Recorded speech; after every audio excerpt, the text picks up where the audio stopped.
there comes a point where you have to say, I matter, and I cannot be in an environment where I don't feel worthy. How do you choose yourself more in a world that says give it all away? And the reason why that question is so important is because you won't have anything to give if you don't fill your own cup first.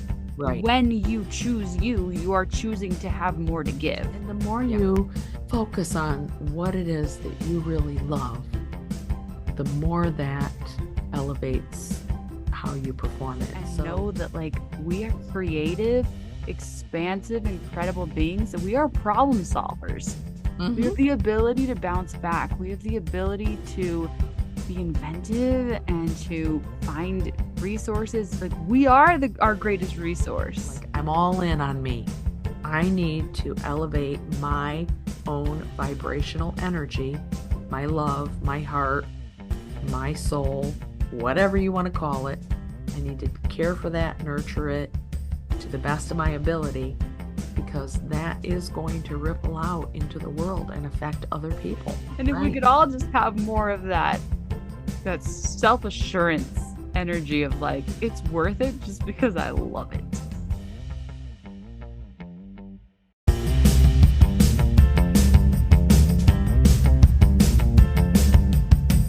Get ready to love everything I am. All I want to be and understand. 'Cause I won't dim my light for no one.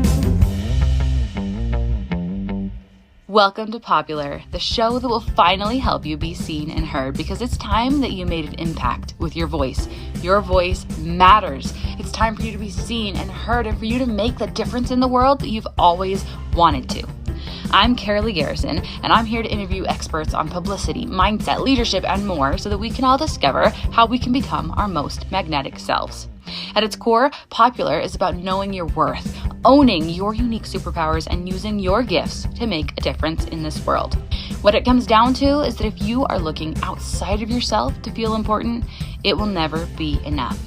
This is a journey of discovering your magnetic confidence from the inside out. Welcome to Popular. Hey everyone, welcome back to the Popular Podcast.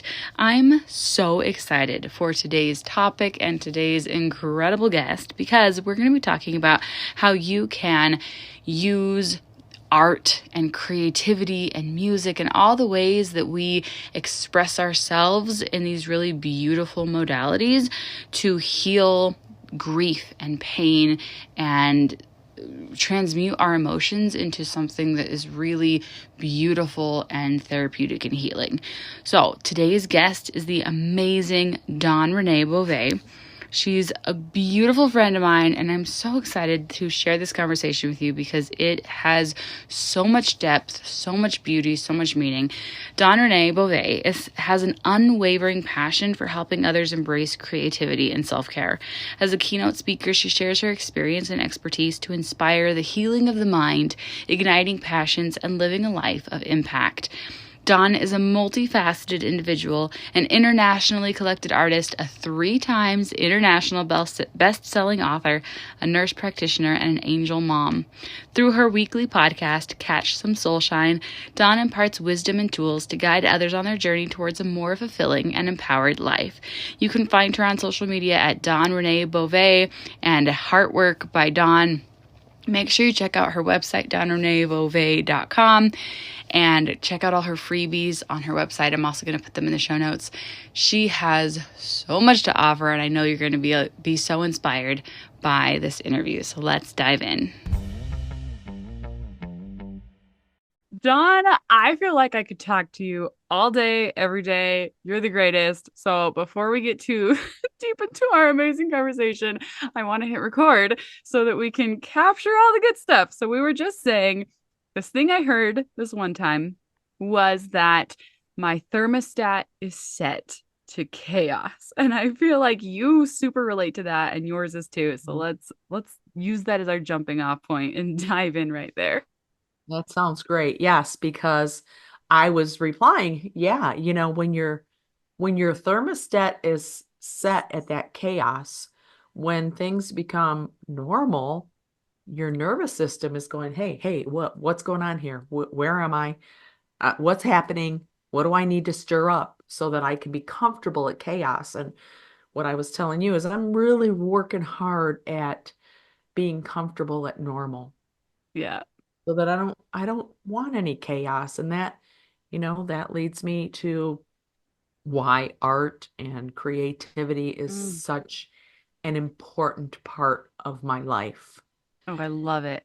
I feel like the art, it transmutes the chaos. You can like put the chaos out onto the page, onto, I mean, for me, it's music, out onto, the scene so that it's out of you and onto something else and leaves the space in you for the piece. Yeah. So there's two things that I focus on with art that it can either translate or transmute, like you said, chaos, anger, fear, resentment, or it can transform it. Mm. So do you remember when the shootings happened down in Texas and those young children, a bunch of Yeah. them were killed in the classroom? And I don't watch the news, but you can't miss it because it's on Right. social media. And I was so upset and I thought I'm just gonna let this out on some paint. And I went and grabbed some black paint and some red paint and I just was slapping it on the canvas. And before you know it, I didn't even mean to do this. There's a heart in my painting. There's little wave, like almost like wings or feathers in my painting. And I thought that's just the way art goes for me, right? It helps me transform emotions into something different. It's something So, beautiful so often. yes. And I've seen this, I paint sometimes, ever Hmm. so often. I tend to get really perfectionistic with my art. But I've seen my husband do this with his art where he'll just be literally flinging paint around and you turn around and it's like, oh my gosh, look what you created. And it's like What? he had this one experience where he was so mad at our son for something I don't even remember. Hmm. And this piece that he created, it looks like a tornado or a storm or something, and it's so stunningly gorgeous. And Yes. and it's amazing to see how our emotions can, it's very inspired. It's very therapeutic. It's very cathartic. It's amazing to watch that process. Right, for sure. And I had the same experience. One time I was having a very heated discussion with my youngest son, and him and I kind of don't mix sometimes. And I went downstairs and I'm just slapping some paint on the canvas and just using great big strokes. And I stood back and it looked like big waves of Mm. crashing water. And then I just kept working on it, and there was this golden figure coming down from the top. And I posted it on Facebook, and I'm like, oh yeah, this is like the chaos, the storm inside of me sometimes that I just had to let out. And somebody goes, oh my gosh, I see the hand of God reaching into the water. And I'm like, Oh my I gosh. didn't even see it. And then she said that, and I go, yeah, that's exactly what it is. Well, and what's so true about art is that, like, as the creators, like, we get to create our piece of art, but for the interpreter, for the viewer of the art, like, you get to see whatever you see. You Yeah. get to feel it however you feel it. And Uh, that's why it's like beauty's in the eye of the beholder. Like, that's what's so incredible about every unique piece of art is that it's unique for every experiencer hmm. too. Yeah. Yeah. Especially abstract art. Now, when you get to more figurative and literal art, you can have different interpretations about the emotions or the Yeah. feelings that it evokes. But with abstract art, 100%. But I was just like, that's exactly what that is. It's like the hand of God reaching into the turmoil of the water and calming the storm. And So named it that, and then I had, I had a print sale. I still have that. That painting sold more prints than all of my prints together. That's amazing. Yeah. So let me tell you a little bit about my life because Yes, I was gonna ask you specifically, how has art helped you through some of your deepest, darkest times? And I was gonna, yeah, ask about one in particular that I know you're probably gonna deep dive into. yeah. So I've always loved the arts. I know you're a theater gal and a musician, and I did a little bit of theater. I played musical instrument in the band all the way through high school. I was in the women's chorus in college, but I've always loved painting, drawing, art. And I set it aside because, I had 4 kids and life got busy and chaotic, and I just didn't incorporate it into my life. And Well, then and my truth was that like my kids ruined all of my art. We literally had, all right, we have a severely autistic 13-year-old, and he would take my husband's paintings off the walls and paint over them. Kids ruin stuff. It's really hard to be an artist when you have kids. They like to destroy. right. So I Or can they just totally like to add see. their little piece to it. Right. When you're in the deep dark depths of parenthood, doing the thing that you really love to do is so hard. That was part of the reason why I switched from, really hands-on making of physical things, because I was doing a lot of sewing and painting and stuff, and I switched to creating music, which is Yeah, digital, and they just couldn't destroy it quite as easily. absolutely. Yes. Yeah. So I started painting. I had lost my son Bradley when he was 23 to an accidental overdose, and that was total devastation for me. Yeah. And it lasted for a couple of years, but we became extremely close to his sponsor, Brian, who became like a son to us. His mom was a nurse, like me. His dad was an attorney, like my husband, and they both passed away early. His mom died of colon cancer, and his dad died from Lou Gehrig's disease. So Brian and us became a little family, and we would travel to see him. He came to see us, and then he had a toxic relationship that ended abruptly, and it sent him into a downward spiral, and he relapsed. And, he was doing okay, getting back into the fellowship of recovery, and Yeah. then COVID hit. Oh, and COVID was devastating. It kind of dried up all of his connections, the big meetings that he was going to. He used to speak at recovery centers. He couldn't do that anymore because they weren't letting outside people in.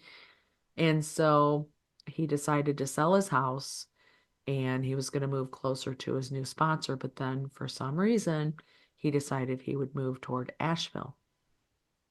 And I had always talked about Asheville because my daughter lives there, and it's just, well, it it is a beautiful place, although it much devastation this past week. But within 3 weeks of getting to Asheville, I don't know what happened because he wasn't communicating with me very much. And I'm like, call me. He's like, oh, yeah, I have bad cell reception, but I'll call you. And then before I know it, he had overdosed and died. And I was like, And one of the things I've seen is that communication is like the first thing to go.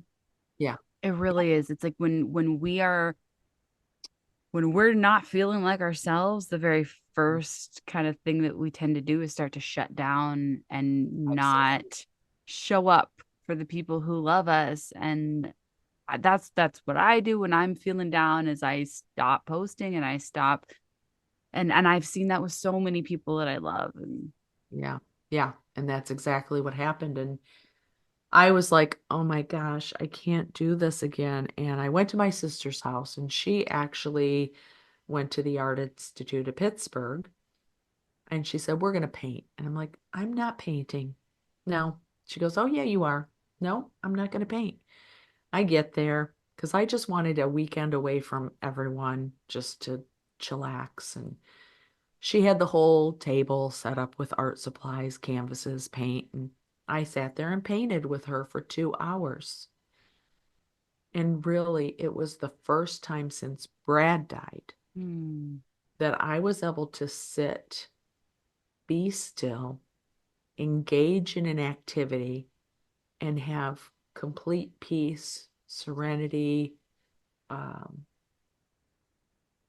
just be in the That's so moment. amazing. Well, and I don't know about you, but there's just the image in my mind of a whole table covered with paint supplies. Like Yeah. just that, it just lights me up. I'm just like the colors and the canvases and the Yeah. paint brushes and like 2 hours of nothing but painting. I'm like, oh my gosh, bring it on. That sounds amazing. Like just it's amazing how even the idea of it can be so inspiring. Mhm. And I can entirely see how that would be something you so needed. Mhm. And we're often resistant to the thing that's going to help us because we want to stay in our comfortable pain, Yeah. right?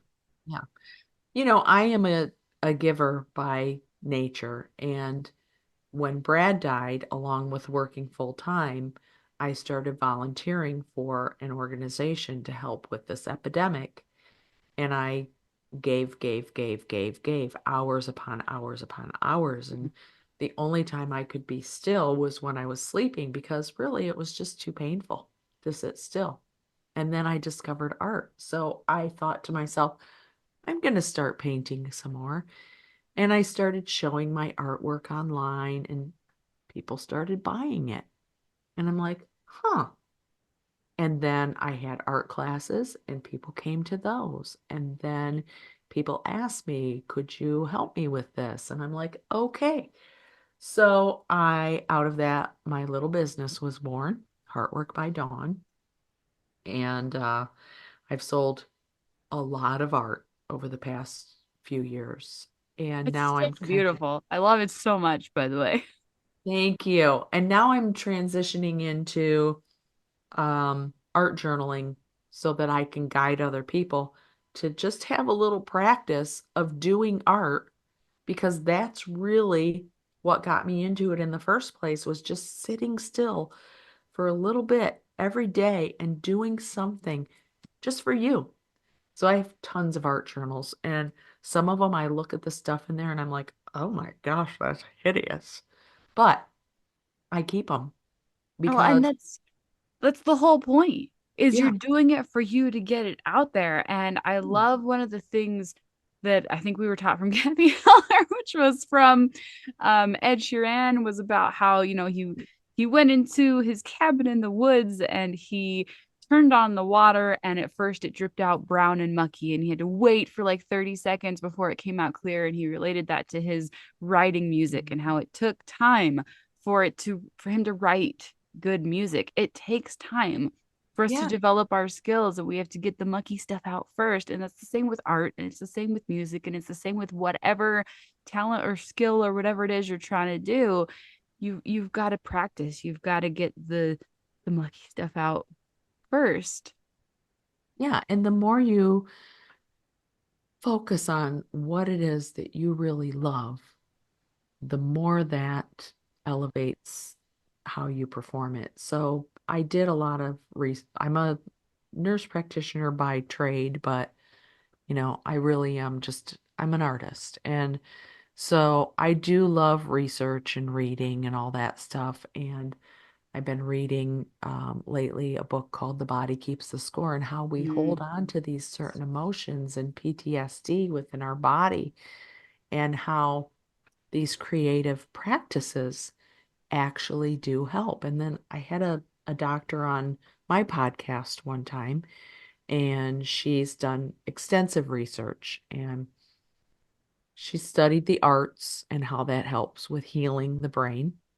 And then we were talking about music, and she said, when you listen to music, they did these brain spect images, and it shows how the brain just really lights up.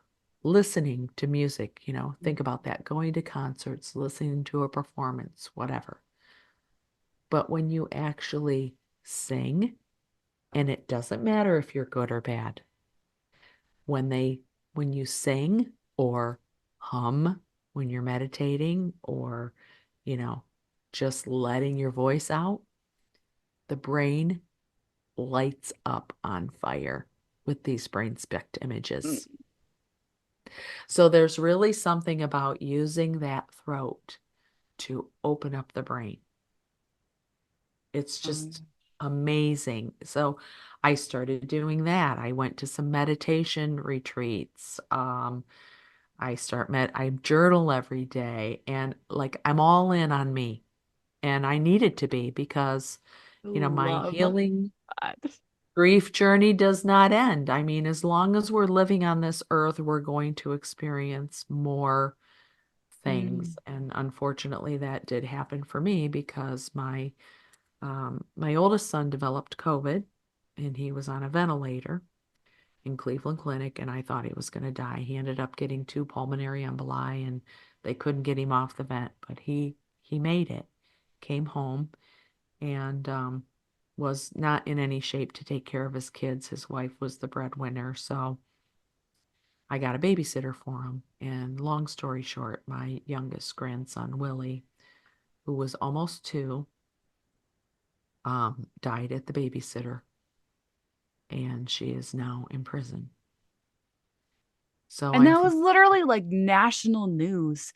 Like when I met you and I heard that story, I was like, oh my gosh, I knew that story. I read it in the news before I'd ever met you. And I was like completely astounded.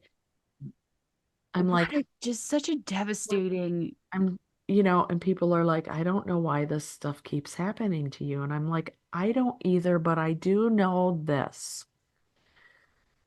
Bad things happen to good people, right? And I had a choice. Yeah. I can stay stuck in my misery and grief. And I'm not saying that you don't have to grieve the grief, because you do. You have to go through the darkness to get to the other side, but I don't want to stay stuck there. I know my time in this dimension, this world is finite.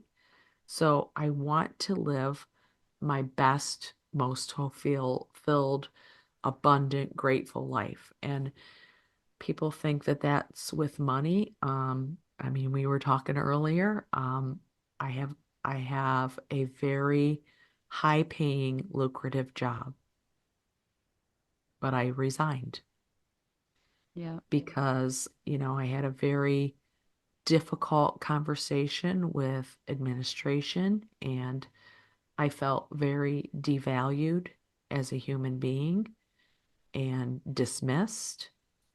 And there was no talk of my needs or, Yes. no compromise. And I resigned and I don't have a plan for my future. And yeah, I'm scared. It's really frightening, but it's liberating. I feel liberated and Mm. I do believe that good things are waiting for me. Oh, they I so know are. they're waiting for me, and perhaps, this is just what I needed to get moving in the direction that's going to bring me complete joy and happiness. Now, granted, I loved what I did because I helped people with their recovery and mental health, and I loved that. But I think there's more for me. Oh, And absolutely. now I'm going to find out what it is. Well, and I want to dive into for a second because I totally want to go into that story because that is such an amazing example of like trusting and knowing your value. But you talked about um how bad things happen to good people and are we calling that in with a law of attraction? I really, really think that it just goes to show how strong you are and what a powerful influence you are here to be in this world.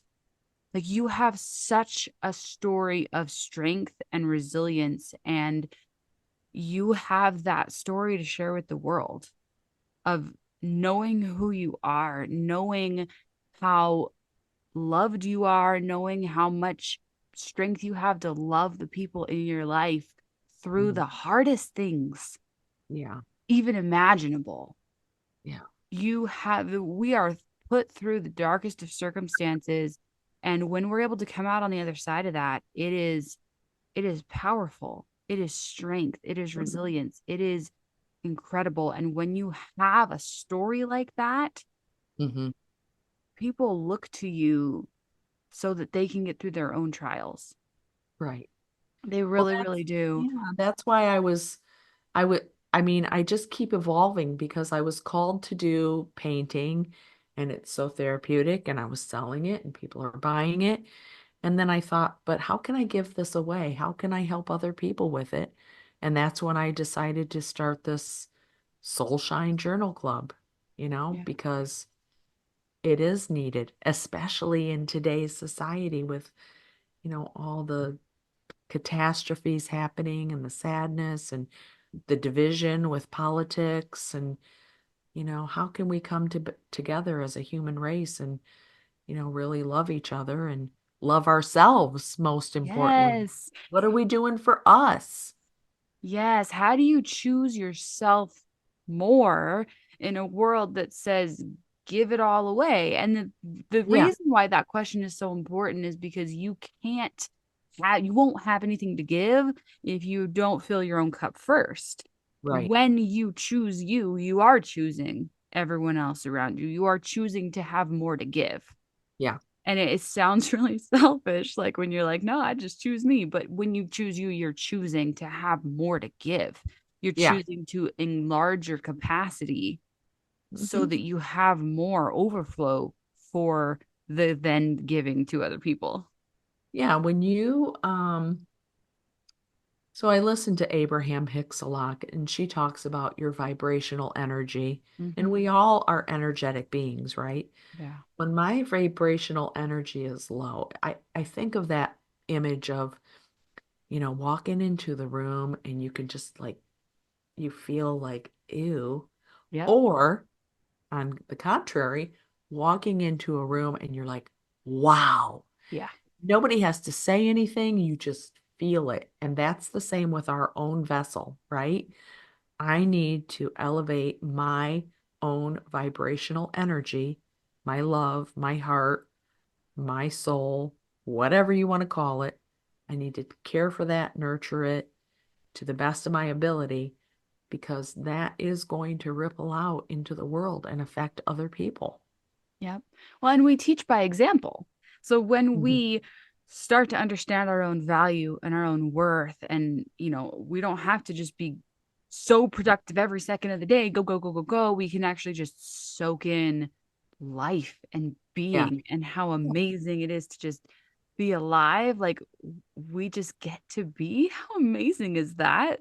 Hmm. How much value is there in ourselves and this amazing life? And when we just soak that in, we emanate out this joy, this love that other people can then pick up on, and it Yeah. feeds them. And when we know that, we help other people learn it.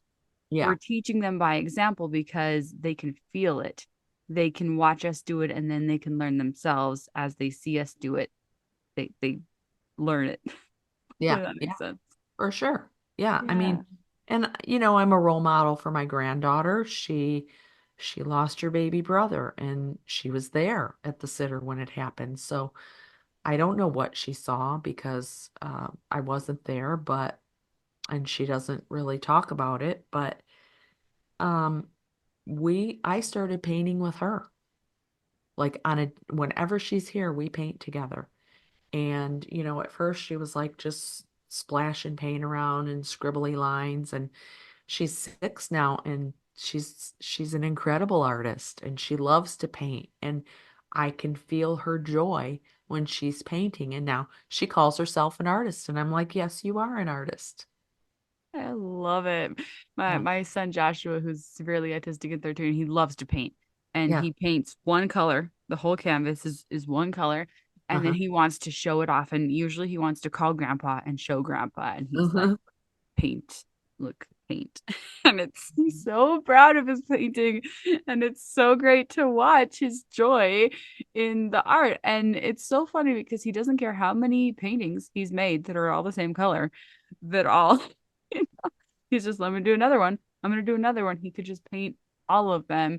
And I see, like, in contrast, my husband's going, I've got too many paintings that I've made. They're taking up too much room. I need to sell them before I could possibly make another one. And I can see that resistance in that self-worth, where he's been taught that it's only worth painting if I can sell it and if I can, move it. Right now it's taking up space. It's a burden, my art. But Joshua is like, I don't care. I'll paint every single surface of this house. Who cares? Yeah, I just like it.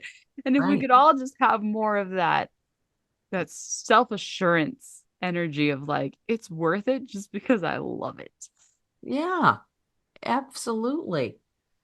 And I don't sell every painting that I've ever made. I have a ton of paintings that I've never sold. Some of them I've painted over. One time I did paint over a painting because it didn't sell, and I'm like, well, I'm just going to keep painting. I'll paint over it. Somebody wanted it. So, yeah, I just I just keep painting. And I think of it like this too. It's good therapy. Like It we don't really we is. pay a we'll pay a therapist, $50. I don't know, copay of 30 or 40, right? You could sit down for a painting session for that much, Oh yeah. It's so true. and all When your I can supplies are paid for.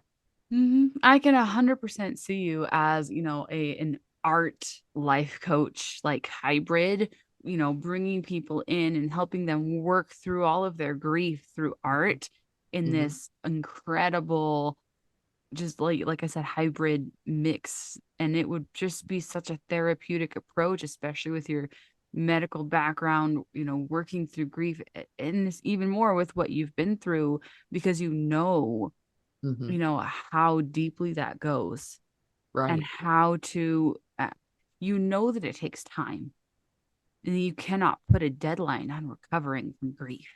No. That on the most deep level.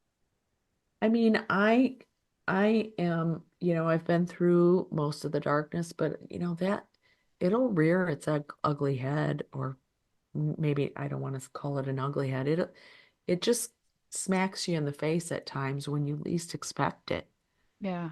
And that's just part of the journey that I've accepted now as my journey. So, Yeah, and there's beauty in that grief too, because grief is based in love. right, Yeah. exactly. And like I was saying, like you know that so well, that those who have been through it need somebody to hold their hand, Yeah. who's really been there and who can help guide them through that process. And so, if you want, you can tell us about your career shift Oh, from being a nurse to this incredible new path that you're on. yeah. So I just recently made the decision that I have to be true to myself. And Mm. there was just an instance at work that I just felt very devalued, and I felt like dismissed and not listened to. And I thought, as much as I love helping the clients, I think I can help people in a better way. So I put in my resignation, and it's really scary because I have a really good salary, but there comes a point where you have to say, I matter, and I cannot be in an environment where I don't feel worthy. So I put in my resignation, and I've decided to start mentoring people with my new SoulShine Journal Club. Love it. And yeah, and make more art. And I'm painting a mural at my church. And then today, just today, somebody reached out to me and said, "Hey, I was thinking of you, and would you mind painting a mural for our institution?" Um, and it's like, I don't know, 14 feet by 8 feet. And what do you think about that? And I'm like, yes. Yeah. Hello. I love it. I think that sounds great. Yes, please. So it's just like when you open yourself up to receive, things start happening. You really do. Hmm. It's it is so so true. So Hmm. true. Yeah. I was just saying to my husband last night that money is not security. We have been conditioned for our whole lives to think that if we just go get a secure job and then we sit in that forever, that we will just be safe. But safety does not come from money. Safety Right. comes from inside of us. It's an inside job. Yeah. You've got to learn how to feel safe within yourself because anything could have happened to your job. They could have, you know, chosen it on their own, or like there's just a million different things that can happen to a job that are outside of your control. Money does not equal Right. safety, right? And we have to learn how to find that like within ourselves and know that like we are creative, expansive, incredible beings, that we are problem solvers. We Hmm. have the ability to bounce back. We have the ability to be inventive and to find resources. Like we are our greatest resource. Yeah. So I just have this sense of calm today that I didn't have Friday when I resigned. I was a wreck. Yep. I was a wreck over the weekend, but I've worked through that Yep. and I have a sense of calm, and I'm not certain what my future holds, but I think everything's going to be okay. Amazing. Well, and I think that's such a great point that like it's okay to not be okay at first. It takes time Mhm. for us to calibrate into our next like best version of ourselves. It takes time to Yeah. like get over the panic of becoming better because Right. our sense of safety was in the chaos. Like Mhm. our thermostat was set to whatever thing we were used to, even if it wasn't good for us. Right. That whatever you're used to is the thing you tend to think is best for you. And then Mm. when you start to realize, oh, I want different, but your body still thinks that the norm, whatever you're used to, is Yeah. what's safe. It's not. You have to, No. calibrate to a different level, and it can take time, and that's totally okay to like have your panic attack. I do that all the time. This Yeah. is totally a thing. Like, I got my job teaching makeup at the college, and I was like, this is way out of my comfort zone. Like what am I doing here? And I totally had a whole summer of like panic before I started to like settle into like, okay, maybe I can do this. Maybe I'm coming around to it. So the panic is Yeah. totally normal. Yeah. That's my point. Yeah. Yeah.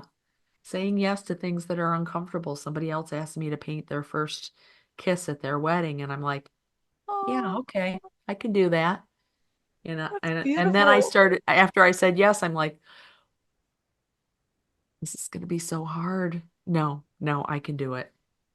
So, I so get that feeling of like, wait, do I know how to do this? Can I do this? Am I even up for this? Wait a minute. And the second guessing and the rolling thoughts yeah, and the like, oh, yeah, yes. yeah, yeah. And But you can do it. And it's going to be amazing. And they're going to love it. and also learning to say no to the things that don't light you up, Yes. that don't fill Well, your spirit.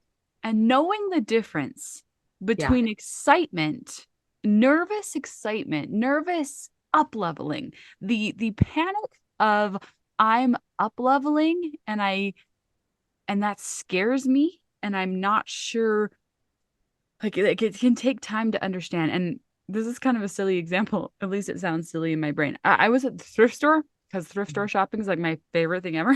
yeah, It's one of my favorites. And I tried on this like velvet like trench coat duster thing, like full on black velvet to the floor, giant shoulder pads. And I put this thing on and I looked in the mirror and I was like, I can't decide if this is totally ridiculous or if it's incredible. And I sent the photo to like all these people and I was like, I really can't decide if I should buy this or not because it feels so extra. Feels so like, what? Like, who is this person? What would I wear this to? This is so fancy. Like, why would I buy this velvet floor length, like, number? Like, I'm me, where, like, it just felt so much.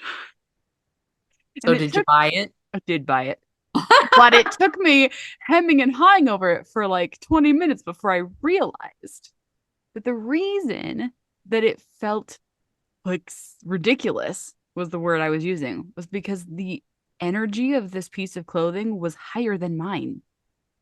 It had a higher vibe than I did. It was up leveling me to put it on. It made me feel fancy and elegant and like amazing. Like, right? Uh-huh.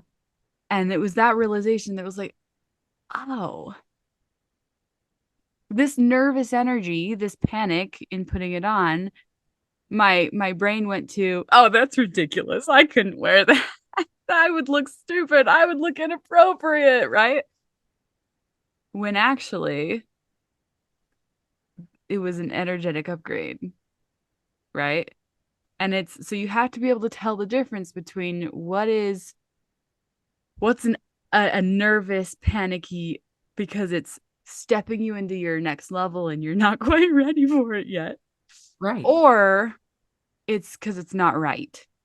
Yeah. And the difference is excitement versus like a sinking, fearful. One is a lowering, one is a like ugh feeling, right? Yeah. If one of my mentors, Jessica Hughes, says, if it's not a heck yes, Yes. then it's a no. So, Yeah. just feel that gauge. If it's not yes, I want to do this, then it's a no. If it doesn't light your soul on fire, say no, whether you're nervous about it or not. Well, and I think one that now that I'm saying it out loud, I tend to figure stuff out as I say it out loud. Oh, you could, for me, maybe the pitch of my voice, right? When I put that thing on, it made me go, right? Yeah. Yeah. It's like a high register. Like it was like a high pitched nervous energy versus like a low. Right. That's like totally ridiculous, but that's okay. If you see what the difference though, it's like a I don't I don't really wanna. Like maybe I should, but I don't really wanna. Versus maybe I shouldn't, but I kinda wanna. Right? I don't know. Yeah. That's my thoughts on that. No, I get it. Yeah. So tell us, I know, kind of feel like you're out of topic, but tell us about your podcast. I want to hear all about how your podcast is going and the name of it and what it's about. I started my podcast called Some SoulShine, Awakening Brilliance After Life's Darkest Moments, because I have a lot to say about that. And you're going to be a guest on it. I'm excited to have you. And I've had various people that have had different takes and different modalities or ways of getting through life's darkest moments. And then we share that with the audience. And then recently I started a thing called Monday Minutes because obviously I still have little patches where I just need to work through them. And I talk about it on Monday Minutes. So yeah, I'd love for people to check it out. Go out and catch some soul shine and let me know what you think about it. I love it. And I love the name of it. And I love your show. It's amazing. So, so good. And the last thing I want to ask you about is your butterfly on your arm, your butterfly tattoo, and the significance of it, because I'm obsessed with butterflies and transformation and Right. all of it. Yeah, I got that when I went to visit my daughter in Asheville, which I'm sure the shop is gone now.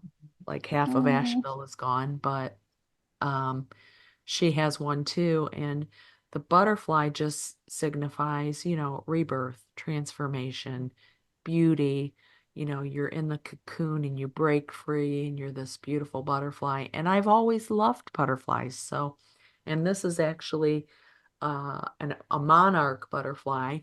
And I love the monarch butterflies. They migrate across the United States and once a year. And I've always looked forward to when the monarchs are flying through. So, Yeah, they migrate from where I grew up in California, and they're mhm. in those trees out there where my parents live, Yeah. and we'd wait for them every year. And Yes. Yeah. they just, to me, they represent beauty from ashes. Like the Yes. caterpillar, crumbles into goo. Mm-hmm. And it's just like when we think that our life is a pile of goo, Mm-hmm. just wait, Mm-hmm. because there's so much beauty just Right. waiting on the other side of it. Absolutely. Yeah. Thank you so much. This has been so amazing. Where can people find you besides on Catch Some Soulshine? Do you have like your So website? Where can we find your art? my website is Dawn Renee Bova, BOVA.com. And I have social media, Dawn Renee Bova, both Instagram and Facebook. I have a business Facebook called Heartwork by Dawn, but I might change that to my name too. Um, and I'm starting the journal club, which I can give people a free download. I'll Awesome. send that to you. I was in 3 international best-selling books. Yeah, the first was called The Creative Life Book. The second one was called Radical Self-Love. And the third one was called Radical Freedom. Kind of sounds like my life, right? So, Just a little bit radical. Let's do yeah. it. So after the third book, I thought, I'm going to give people a free download to get them started on this journaling process that has been so instrumental in my healing. And then I thought, well, geez, I want to do more. So I'm also giving away 30 days of free email prompts that will come in your email box every day for the next 30 days to get you started on a journaling process. And there are some Mm, art journaling tips, there are some writing tips. There are some days where you don't write, you just think about things or meditate. So it's all the things, because I like all the things that I have yes. utilized on my healing journey. And I'm going to share that with people. And then if people like it, they can continue on this journey with me. Um, I'll probably charge something. I don't know what, because obviously I'm going to have to It's feed gonna be your myself. career. Let's go. I'm going to And have to feed myself and buy toilet paper. So I'll have to charge something. that dang toilet paper. Oh, Yeah. I love it. It's so beautiful. And I love the journal prompts, because how many times do we go to sit down and journal and we're like, I don't know what to write. Like, I went to the store, I went to work, Yeah. I fed the kids, they Yeah. hated it. No, like it's just like over and over and over again. Like, I don't know, here's what I did. Whereas when you get your journal prompts, it's like, here's an invitation to think deeper, to Yeah. actually get beneath the surface layer of like the things I did today. Like, Right. let's get below the surface and really work through, the subconscious stuff that isn't the daily tasks that are easy to just write down. Let's get Yes. deep. Let's work through stuff. Let's process stuff. I love that. It's super helpful. Awesome. Yeah. So I am really excited about it. I actually have 40 people that have already signed up. So Amazing. and I do have it's the science geek in me. I have a pre-evaluation and then I'll have another evaluation after the 30 days, just so I can collect some data, Yeah, it is amazing. How do make you it know if it's better. working? Exactly. So yeah. And I love talking to you. I don't know, you probably didn't tell your Carolee and I met in California at a podcast retreat and we were roommates. And just in that short time I just realized that we have a lot of differences, but we have a lot of similarities too. We do. A lot. You're So amazing. you are too. I love talking to you, and thanks so much for having me on your Absolutely. podcast. Yeah. Absolutely. It's been an absolute joy. Thank you so much. Thank you for joining us for another episode of Popular, your key to magnetic confidence. If you enjoyed today's show, please subscribe, leave a comment, and share it with a friend, someone who needs to know how much their voice matters. For more information on booking private sessions with me, as well as my available courses, check out caroldegarrison.com. Remember, when you know your true value, you glow from the inside out. Tune in next week for another reminder of just how amazing you really are.